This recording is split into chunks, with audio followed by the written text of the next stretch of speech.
The majority of my adult life, I've worked in the restaurant business. I sacrificed to send myself to culinary school and got a decent job working as a commis chef for a restaurant called the Blue Door. For years, I put my all into my work and the well-being of the restaurant. I even managed to work my way up to head chef. At first, the restaurant was doing great and raking in thousands regularly. Soon, I noticed a drastic change in the flow of money. To top it all off, I had a growing suspicion that it had a lot to do with our boss. Out of nowhere, my boss started taking frequent trips to fancy locations you could only dream of. I could see from his social media pages that he was eating and living like a king. Meanwhile, I was stuck at work, slaving away trying to save a dying restaurant. The craziest part of things was no matter how busy my boss was living like a high roller, he never was too busy to make my life a living nightmare. He'd call religiously to give me loads of work to complete, along with my regular chef duties. And if I even thought about complaining, he'd threaten to fire me. He knew that I needed my job since I was practically living paycheck to paycheck. It was frustrating, to say the least. But I'll never forget the day that everything changed. My boss had just gotten back from one of his expensive business trips and was flaunting his new $1,000 watch to the crew. I finally got fed up and had an outburst in front of everyone. I started screaming at the top of my lungs that he was the reason for the restaurant failing, since he couldn't stop stealing money to fund his greedy lifestyle.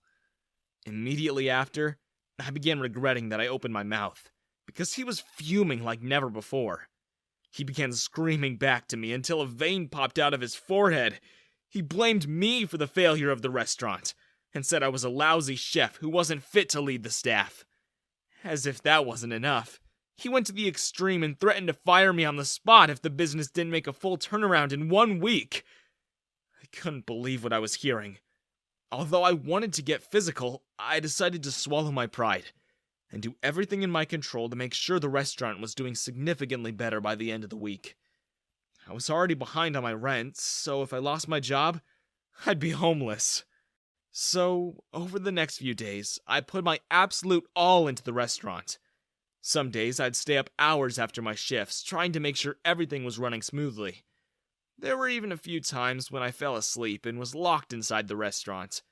Although I worked my fingers to the bone, the boss was still using the business's money to purchase extravagant gifts and trips for himself. No matter how much money we made, we ended up with the same poor results. I was beginning to lose all hope for the restaurant, and the chance of keeping my job. Until someone came strolling in who would change my life forever. It was the evening of the last day I had, when a woman walked into the restaurant with black sunglasses on. There were 4 very muscular men with her, almost completely blocking her. By watching her demeanor, I could tell that she was either important or rich. Maybe even both. I couldn't seem to take my eyes off of the woman as she sat and ordered her meal. Once the order arrived in the kitchen, I noticed that it was very specific and difficult to make. Being the head chef, I took on the task of making it anyway. I took it out to her with a drink on the house and was pleasantly surprised to learn that she was very nice. She proceeded to speak with me about her business and how she heard all the good things about our food. I was doing internal backflips on the way back to the kitchen. I wondered if somehow she could be the person we needed to pull us out of the predicament we were in. I was silently watching her eat and enjoy her food from the kitchen, when the boss snuck up on me and began ripping into me for being lazy. With passive aggression, I told him that I was on the break I should have taken an hour ago and went back to watching the friendly woman. After she was done eating, she called for the owner of the establishment, and my boss came running out ready to brag on himself. The woman then did something unexpected. She called for me to come as well. She went on and on, praising me for the meal I made, and speaking very highly of the service in our restaurant. Like the lowlife he is, my boss took credit for everything and lied through his teeth about how he trained me to be everything I am. The woman then shared that she was looking for a place to invest in and expand. These were the magic words for my boss to completely overshadow me and shoo me back into the kitchen like I was some street rat. I watched as the two talked and laughed before she left. Immediately after she left, my boss came flying into the kitchen with a grin taking over his whole face. He bragged about the deal he closed with the woman who turned out to be a billionaire. She said she wanted to come back tomorrow, meet the team, and sign $1 million investment. I was thrilled! This meant that I wouldn't be losing my job after all. The following day went by with me working even harder than usual, making sure the kitchen and staff were in order, when our promising investor returned. Just as promised, she came back the following day with a contract. My boss took the liberty of showing the woman around the restaurant and eventually meeting the staff. I watched as he spoke highly of everyone, bragging about expertise and things he knew nothing about. I waited to hear what he would say about me, but it never came. He simply brushed past me as if I didn't exist. I would have felt completely invisible too if it wasn't for the investor who locked eyes with me. Her gaze was so intense, I felt that I had to look away. I knew she could sense there was tension, but she didn't mention anything.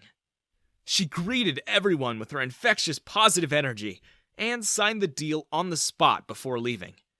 After she left, the whole team was invited to celebrate with the boss at another restaurant. Everyone except me. I was left alone to manage the whole restaurant and cook the food. By the time my shift was over, I was completely exhausted. I hadn't even arrived at my apartment until the following day. That's when something strange happened. As I took off my coat and hung it up, a note fell out. It read, "Be my personal chef. If you agree, hop in the limo waiting for you at the back entrance." Completely forgetting all of the exhaustion I was feeling only minutes ago, I grabbed my coat and dashed out of my rundown apartment. I hoped that the limo was still there and the job was still available. To both my delight and surprise, a black limo was outside the back entrance waiting on me. Without even thinking, I hopped inside and was carried away to a mansion on the other side of town by a man I learned was a professional chauffeur for the billionaire from earlier. I spent the night there, and the following day. I began working immediately as the billionaire's personal chef. She told me that she would schedule the times I came in for her around my work schedule so that I can keep my job if I wanted it. I decided not to quit my job immediately in case things went south. And also because I had grown attached to the restaurant, despite my boss's horrible ways. So, for months, I continued juggling my job with working for the billionaire, whose name was Sarah. She fell more and more in love with my food, to the point that sometimes I'd make lunch for Sarah at work, and she'd have a bodyguard pick it up for her. Since my boss was rarely there, he knew nothing about my special lunches for Sarah. He also didn't know about how close Sarah and I had gotten over time, and I planned to keep it that way. I didn't need him trying to ruin my newfound friendship with her. Sarah and I had gotten so close that soon I felt comfortable enough to tell her all about the horrible treatment I received from my boss. I told her how he was a dishonest and lazy man who pushed boatloads of work on me even despite underpaying me. Sarah was shocked by some of the stories I told her and encouraged me to take revenge. Together, we began forming a diabolical plan to teach my boss a lesson he'd never forget. Every day I went to work as usual, just waiting for the perfect time to exact my revenge. The boss wouldn't know what hit him. Since the restaurant had expanded and been doing 5 times better, he went on lavish trips more frequently, spoiling himself. He even bought himself the latest Lamborghini to drive around in, along with a matching Rolex watch. It was too bad he'd lose it all when I was finished. It was only a matter of time before business seemed to be failing again. Sarah had shared with me that the investments seemed to be going bad because she noticed a major decrease in revenue. She even shared that a few weeks ago, a large lump sum of money had been taken away from the restaurant's funds that weren't accounted for. We both knew we had a hunch about who it was, but were stumped because we didn't have any physical proof, besides the missing money which several people had access to. Sarah decided her best bet was to confront my boss about the missing money, which turned out to be a horrible idea. He denied everything until she threatened to involve the police. Then, he confessed to his wrong deeds. Although he was caught between a rock and a hard place, he tried to weasel his way out with some bogus lie about why he needed to use the money to save the restaurant and her investment. He even suggested that he would need even more of her money for his temporary investment. It was there that Sarah got crazy. She launched for my boss, and I sprung into action to hold her back. I reminded her not to stoop to his level, no matter how tempting it was. The next time money went missing, Sarah confronted him again, and my boss put all the blame on me. He pleaded with Sarah to fire me since I was responsible for dragging down their business. The next part was what caught me completely off guard. Sarah was actually agreeing with him and fired me right there on the spot. I thought we had mutual trust and even a friendship by now. So how could she take my boss's side over mine? She, of all people, knew I deserved better. I put all of my energy into that restaurant for years. It made me so furious that I stormed out of the restaurant without looking back. I felt so betrayed by Sarah that I went home and packed my bags. I had to get out of the country and start over somewhere fresh. Somewhere the people don't betray their friends for liars. Once my bag was packed, I decided to wait outside for a cab to the airport and ran across the last person I ever wanted to see. My boss showed up in his brand new car to humiliate me one last time. I needed to get away from him before I reacted in a way that would get me sent to prison. I got up with my bag packed and began walking away. He intentionally rode by me, hurling insults and cruel jokes, trying to get a rise out of me. Once he had enough, he sped off, blowing dust in my face. I continued walking before another car pulled up and rode next to me. The black sports car rolled down its window, and I was face to face with Sarah. I ignored her for about 3 blocks, until I finally decided to face her and give her a piece of my mind. I told her about how awful of a friend she was to me, and how betrayed I was that out of all the people to believe, she chose my boss. Sarah patiently waited for me to vent and regain my composure, before telling me that everything was all a part of her plan, and she needed to make sure that my boss wasn't suspicious of us. She said for what she had planned, I had to be completely ruthless, and she needed to bring that out of me. Although I was slightly embarrassed, I felt better. I was ready to make my boss's life a complete nightmare, because I was coming for everything that he had, bit by bit. To make sure the boss thought I had moved to a different country, I gave up my old apartment and started living with Sarah in her mansion. I was waited on, hand and foot, getting anything I wanted or needed while living there. I had begun living so lavishly that I had even begun to forget about my plan. Sarah quickly reminded me to stay on track, and helped as we both worked on our plan for revenge.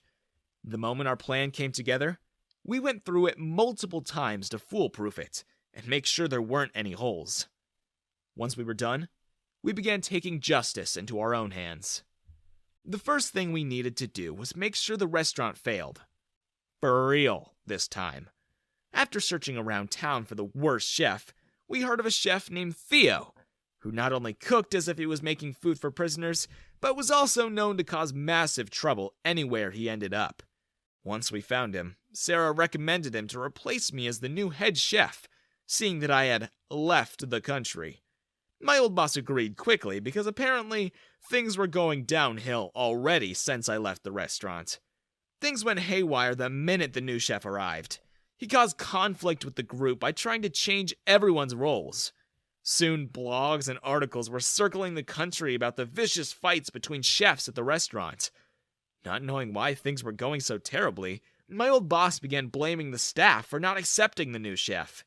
In only 2 weeks, the restaurant's rating went from 5 stars to 2.5. With phase 1 complete, we moved on to the second phase, which was the reason I needed to be a savage. Once the business actually started failing, my old boss came crawling to Sarah for money. He had ended up selling most of his belongings to survive and pay rent. To add to his misfortune, he had borrowed money from loan sharks to put on the facade of being rich. He told her he was confident he would make the money back, but now that the business was failing, he had no way to repay them. He was being regularly threatened to pay the money back, or else things would get pretty ugly. And if anyone knew how loan sharks were, they never bluffed. Deep down, I wanted to feel bad for my old boss. But thinking back to how poorly he treated me, I couldn't bring myself to feel pity. He had everything that was coming to him. Sarah pretended to be oblivious to everything that was going on and told my old boss that she would help with anything he needed. She even invited him on an all-expense-paid trip to a secluded island in the Caribbean. What he didn't know was that I'd also be coming along. During the flight, I remained hidden in a secret room on Sarah's private plane. The moment the plane landed, I made my grand appearance. My old boss's mouth was locked open as I arrogantly explained how everything that happened to him was a part of my plan. Before he even had the chance to speak, I told him unless he wanted to be homeless, he'd better beg me for mercy. I watched as he shamelessly begged and degraded himself. He even got on his hands and knees to kiss my feet. When I was satisfied with his groveling at my feet, I handed him a contract to sign over all rights and shares of the restaurant to me. He didn't even bother reading over the contract before signing it over to me for an extremely low price. Once I had what I came for, Sarah and I began walking back to our private jet. My old boss began to follow until we told him he's most likely never coming back. Right on cue came the group of workers we planned to leave him with. We told him that he had two choices: to either stay to work his way from the bottom up in a new restaurant on the island, or go back home, where he would be homeless since the bank was repossessing his home as we spoke. In an expected turn of events, he chose to stay on the island. Hopefully, he'd learn what discipline and hard work were about. I, on the other hand, went back to live the life I truly deserved, while rebranding my new restaurant. In no time, I had gotten the ratings back to 5 stars, and business was better than it's ever been.